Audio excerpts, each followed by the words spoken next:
Okay, welcome to episode 14 of my Java game development series with LibGDX.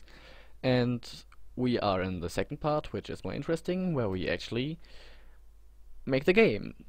So, right now we have this. We go into some level, which we don't care about, and we have absolutely nothing. So this is not really what we wanted.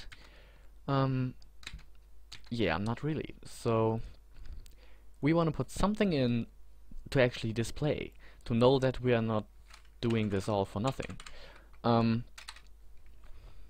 Yes. Let's create a ball. A ball is good. A ball is always good to begin.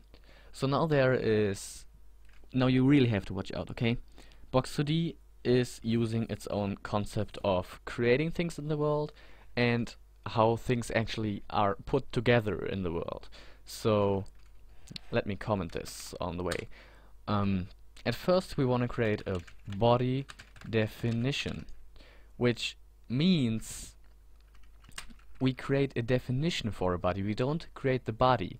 The world takes care of creating the body later, but we just make a definition to say what kind of body that should be. So let's say body def ball def equals new body def, which takes absolutely nothing. Then we can set a bunch of public variables in this ball def, and the first one that we usually want to set is the type. So the type takes, as we can see right here, the body type, which can be static, kinematic, or dynamic. Yeah, so these different types, let me just explain them. A static body is really simple. It stays where it is. There is no way to move this thing at all. It just stays where it is. Like, you could take this for walls, for the level bounds or something. Yeah, it just stays there and rules everything. Then there's the dynamic body, which is what we'd expect. For example, if we drop this ball in there, we want the ball to be able to move around, and we want if we have two balls and they collide, we want them to be influenced by each other. So this is a dynamic body. And then we got this kinematic body, and let's get a little bit help from the Java docs right here. Body type dot kinematic body, and hopefully there are the docs. Nope, there are no docs at all. Okay, then I'll have to explain it myself. So a kinematic body, a kinematic body cannot be influenced by dynamic bodies. It also cannot be influenced by kinematic bodies. I'm not really sure, but a kinematic body can move around. You can set a linear velocity, an angular velocity on it, and these velocities that you set, you as a programmer, that they influence it to move around. For example, you could use this for moving platforms in a platformer game. A kinematic body loses against the static body and wins against dynamic bodies. We could put it in this way. But we actually want the ball to be a dynamic body. Then we have some other things. Ball def dot. We could say it should be at the position, which is a vector2, the thing from here. There it appears again. Vector2s are everywhere from now on. We could say we want to create it somewhere else than at 0, 0. And we cannot do this. Equals new vector2 and give it stuff. We cannot do that because this position, what the hell? This position is final. This little f here shows it. It's final. This means it can just be set once, and it is set once by the constructor of the body def. So we have to use the method dot set on it. We want to set it to 0, 0 is boring. Actually, we're, I don't know, 1 meter up. So you would think, one pixel? Does that make any visual difference? Hell yes it does. Because this is not 1 pixel, this is 1 meter. Like I said in the previous tutorial, Box2D thinks of units not the usual way. It's calculating in meters and newtons. So we actually say 1 meter here. And then we think, okay, 1 meter, fine, but how will this turn out on the screen? How many pixels are 1 meter? And you can actually decide that yourself. It's common to declare some variable up here, like private final float pixels 2 meters equals 32. That is common, and then you could say, okay, let's say we move this 500 pixels up and divide this by the pixels 2 meters. But I'm not a fan of this method, okay? You can do this if you want, if you think this is easier for you to imagine the different positions in this Box2D world, but I like to use just the meters, because then I don't have to get this thing here and always divide by it, and God, nope. I just say 1 meter up. Okay, so the next thing this ball is going to need is a fixture, which is also not created by ourselves. We just create the definition. Fixture definition. Okay, the fixture is, we could imagine it like, it's the physical properties of this specific thing. Yeah, let's create a fixture def. Fixture def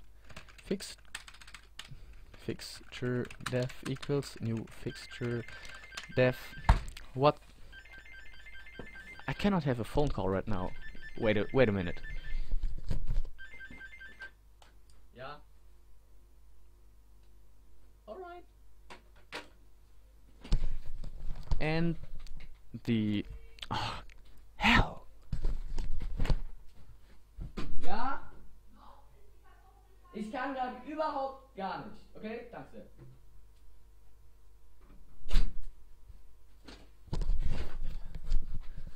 My mother talking about food right now. I cannot eat right now, possibly. I'm sorry. Okay, so we want a new fixture def. Okay, the fixture def is, like I said, taking the physical properties of this body, actually of this fixture, but don't care about that at the moment.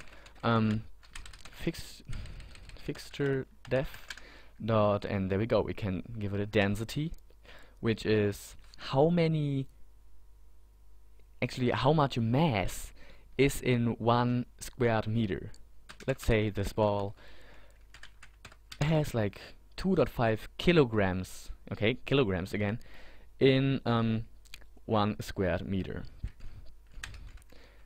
This is not how fast the body falls, because in case you didn't know, everything, actually a feather and a stone, they fall with the same speed, even here on Earth. The only reason for the feather to fall slower is the air that is holding it back, and the stone has a way higher density than the feather, so the stone with like 2.5 kilograms and the feather with not even 1 has more force, kind of, you could think of that, to push the air aside, and the feather doesn't. That's why it's falling slower. So in case this ball is going to collide with something,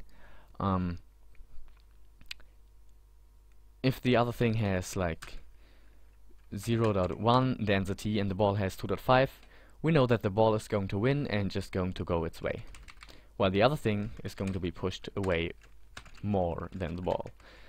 The next thing we can set is the friction.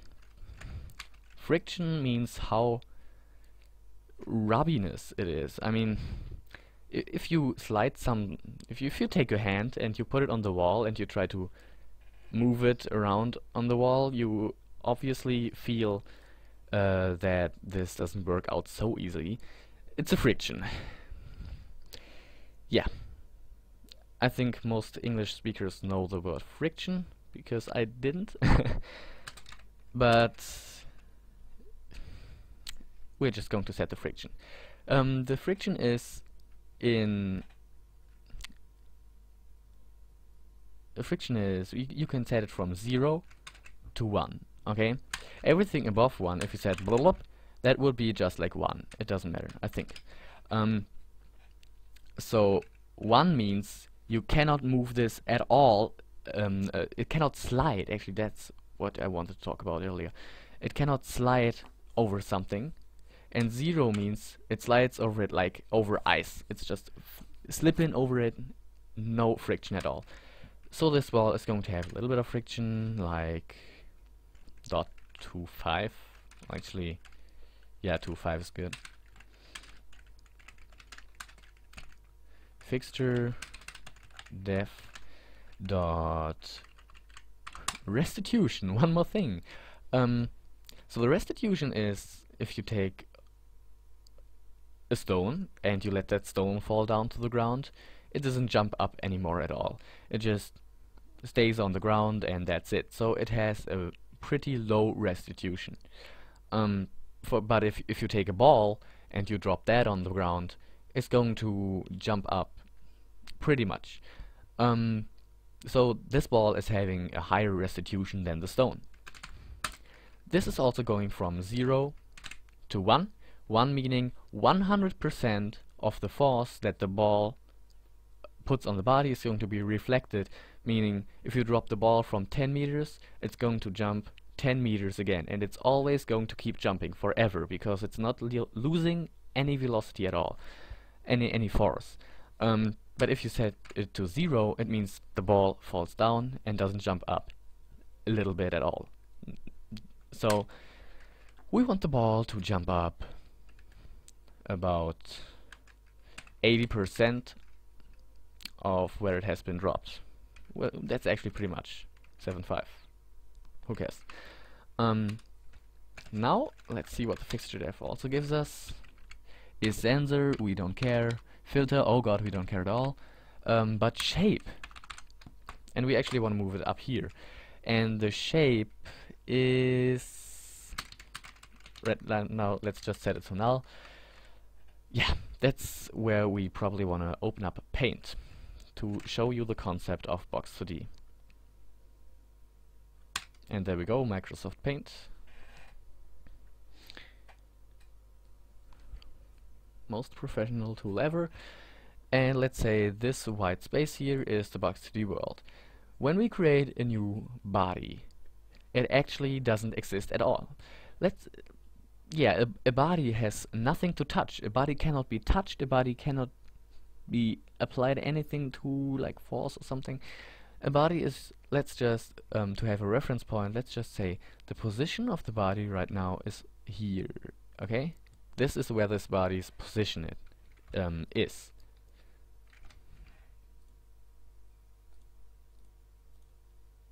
Okay, that's better. And then we can add fixtures to this body, meaning we could create a star, and this star would have the star shape and the physical properties that we say in the fixture def. For our example, let's actually take a ball, and we are adding this ball fixture with the ball shape to the body, and we can decide on which position relative to the body we want to put it. We can put it here, then the body position would be right there, and the fixture position would be here.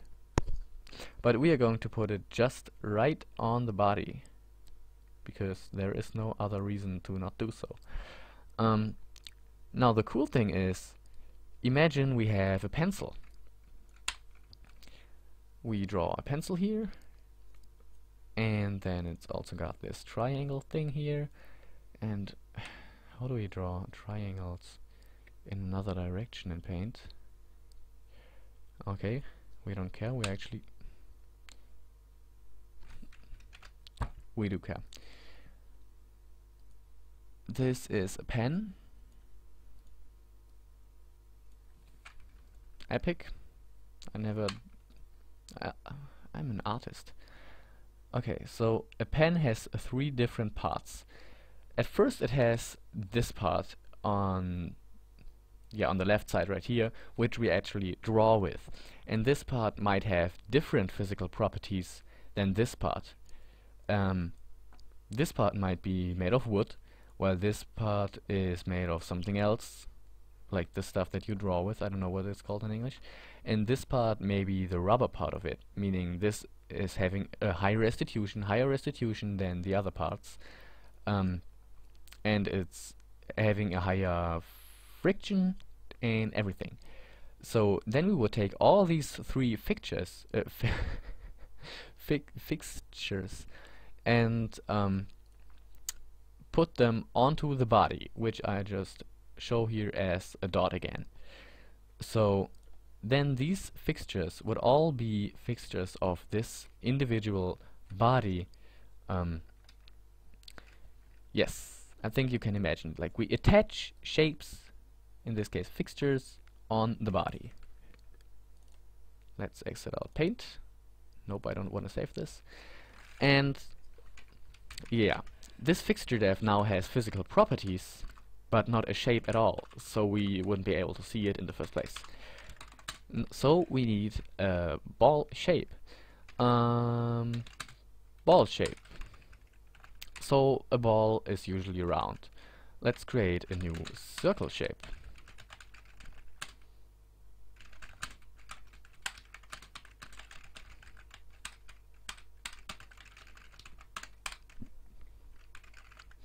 And then we can set the radius. It's going to be, how big is such a ball usually? 0.25 meters? Probably, I have no idea. So now we can say that this shape of this fixture dev is actually the shape that we just created right here. Okay, so all of this just to create a little ball, and we are still not done. Now we want to actually create this thing, and like I said, we just created the definitions. The actual creating of the body itself is done by the world. So world.createBody, and this takes the body definition. We give it the ball definition. So now it's created the body, but still not taking care of the shape and the fixture at all. So let's say body ball equals new equals world.createBody. Import the body, of course, and then ball.createFixture, and we give this one the fixture definition. So in this step we create the actual body and in this step we take the body and tell it to attach a fixture on it. We could also get the fixture like this,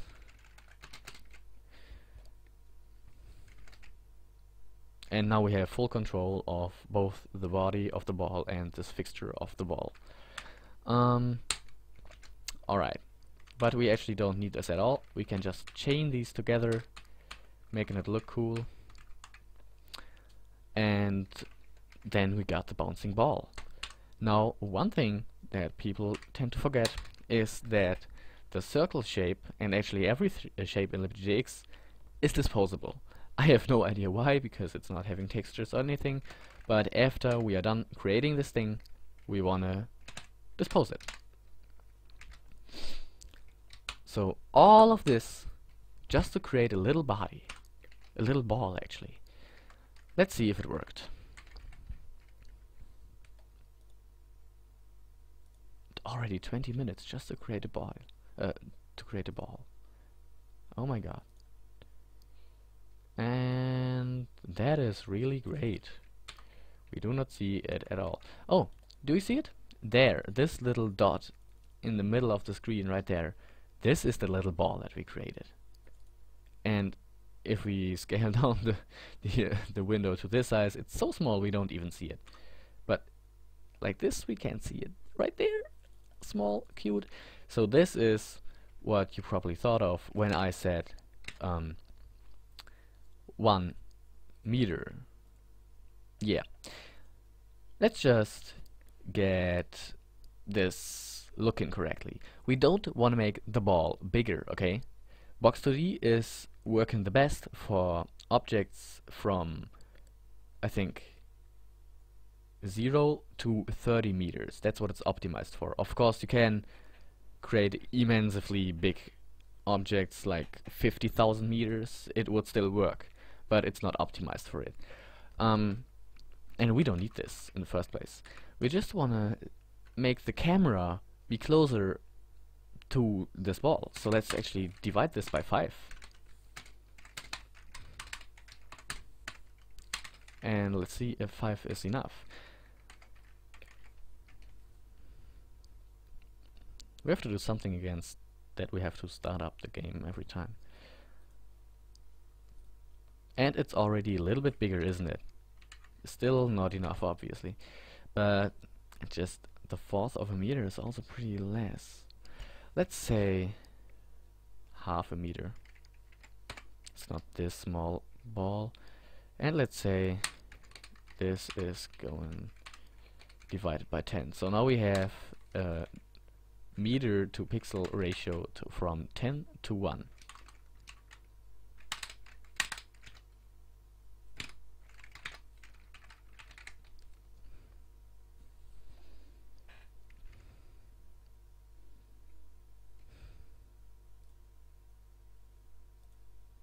And there we go. We can already see the ball. It's still not really this great, but imagine that GDX.graphics.getWidth is actually 1280, and that divided by 10 still makes 128 meters. So the width of this window could be you could think of it like 128 meters, and the ball is just 1/2 a meter. So this makes sense. Right now we see that the ball is not falling at all. We set the gravity to the world, but it's not falling. Well, that is because we have to tell the world that some time passed and we want to calculate stuff. There is this method called world.step. This takes 3 floats. No, 1 float and 2 ints. So the first thing is the time step. Let's create a variable called time step, and let's create another one called velocity iterations and position iterations. Of course, we have to create them up here. Private final, that's why I made them all uppercase. Float at first. Time step is going to be 1/60th of a second, because we have 60 frames per second around that, so it makes sense to sync this with the actual time, 1/60th. If we had 30 frames per second, we would probably say 30th, but 1/60th is pretty common anyway. Then let's create the ints. Velocity iterations equals 8 and position iterations equals 3. So now you think, how did he come up with those numbers 8 and 3? Well, to be honest, I just copied them from the Box2D example because they are pretty common. The world runs stable like this, and yeah, it's okay. Position iterations. Position iterations. Okay. So what's actually going on with this velocity and position iterations? Box2D is friendly to us. It lets us decide how much computing power we want to actually give the physics simulation. So if you are running on an Android device, we probably want the app to not take up this much power, this much computing, and if the frame rate drops too low, we could say, what, this is just 5 and this is just 1, but 8 and 3, really every Android device should pretty much be okay with 8 and 3. The higher we make these numbers here, the higher the quality of the simulation is. But seriously, you don't really see the difference. We could pump this up to like 500 and then we'd have the super quality simulation of all time, but who cares? Okay, so right now we failed at whatever.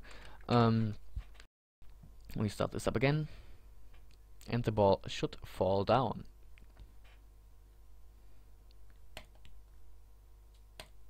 There we go, it falls, it falls, it falls, it falls, it falls, it's out of the view.